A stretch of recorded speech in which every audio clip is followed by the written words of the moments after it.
Hello students, स्वागत है आप सभी का एक नए वीडियो में। और आप सभी स्टूडेंट्स के लिए गुड न्यूज़ है जिनके यूपी स्कॉलरशिप यानी कि उत्तर प्रदेश छात्रवृत्ति 2023-24 का पैसा नहीं आया है, अगर वो जनरल, ओबीसी या फिर माइनॉरिटी कास्ट कैटेगरी से बिलोंग करते हैं तो ठीक है। वीडियो को ध्यान से देखेंगे। सबसे पहले तो सभी स्टूडेंट्स से रिक्वेस्ट करूंगा कि जिन्होंने अभी तक चैनल को सब्सक्राइब नहीं किया, चैनल को सब्सक्राइब कीजिए, बेल आइकन को प्रेस करके ऑल पे क्लिक कर लीजिए। और जो भी स्टूडेंट टेलीग्राम चैनल को नहीं ज्वाइन किए हैं, टेलीग्राम चैनल को ज्वाइन कर लेंगे। यूपी स्कॉलरशिप से संबंधित हर एक प्रकार के ऑफिशियल और ऑथेंटिक अपडेट सबसे पहले पाने के लिए हो सकता है कि इसमें आपको भी कुछ करना पड़े, ठीक है। अब जाहिर सी बात है कि अगर आपके पास जानकारी नहीं रहेगी क्या करना है, कैसे करना है, तो फिर से आप वंचित रह जाएंगे। एक बार मौका मिल भी रहा है, फिर से आप उससे भी वंचित रह जाएंगे।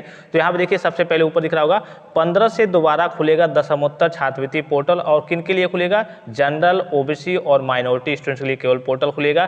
सारी चीज़ें मैं आपको पढ़ के नहीं बताऊंगा, जो मेन पॉइंट्स है वो मैं आपको बता दे रहा हूँ। देखिए 15 से आपका पोर्टल खुलने वाला है, यानी कि 15 जुलाई से, यानी कि ठीक है, इस महीने में आपका पोर्टल दोबारा खोला जाएगा। अब पोर्टल देखिए खोलने जब ओपन होता है तो उसमें दो स्तर के पोर्टल ओपन होते हैं, ठीक है। एक तो कभी कभी होता है जैसे कि यहाँ पे आपको दिख रहा होगा, परीक्षा परिणाम न घोषित होने से कहिए कि 37,793 छात्र छात्राएं छात्रवृत्ति से वंचित रह गए, तो हो सकता है कि आपको कुछ करेक्शन करने का मौका मिले। एक होता है पोर्टल आपके विभाग लेवल का, उसमें कुछ जैसे कि बोर्ड एफिलिएटिंग एजेंसी द्वारा सत्यापित नहीं किया गया है, या फिर पेंडिंग का आपका पेंडिंग ही रह गया है, उसका वेरिफिकेशन का कार्य हुआ ही नहीं है। तो इस केस में दो तरीके के, दो स्तर के पोर्टल होते हैं। तो देखिए, हो सकता है कि दोनों पोर्टल ओपन हो, चूंकि अगर रिजल्ट की यहाँ पे बात हो रही है तो दोनों पोर्टल ओपन होगा, तभी तो बच्चे वहाँ पे करेक्शन करेंगे। तो आप एक्टिव जरूर रहेंगे, ठीक है। 15 से आपका पोर्टल ओपन होगा, जो मेन पॉइंट्स है केवल वो देख लीजिए, ठीक है। हर जिले में यही समस्या है, बहुत सारे बच्चों का कहिए कि फॉर्म वगैरह, अब चूंकि कभी कभी ये होता है कि ट्रांजैक्शन की भी समस्या रहती है, बहुत सारी समस्याएं हैं। बोर्ड एफिलिएटिंग एजेंसी द्वारा सत्यापित नहीं किया गया है, विभाग के द्वारा पेंडिंग का पेंडिंग है, उसके द्वारा सत्यापित नहीं किया गया है। तो ये सारी चीज़ें वही बताई गई हैं। यहाँ पर देखिए, अब जब मान लीजिए कि आपने 15 से पोर्टल ओपन हुआ,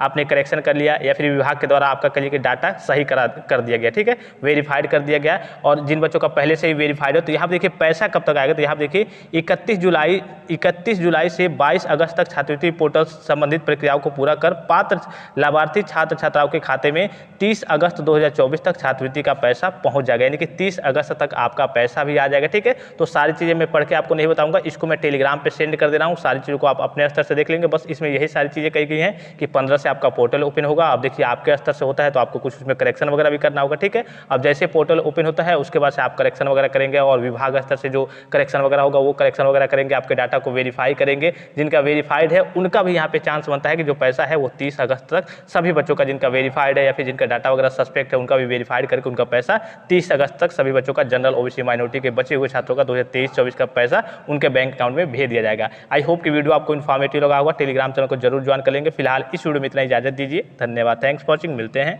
नेक्स्ट वीडियो में।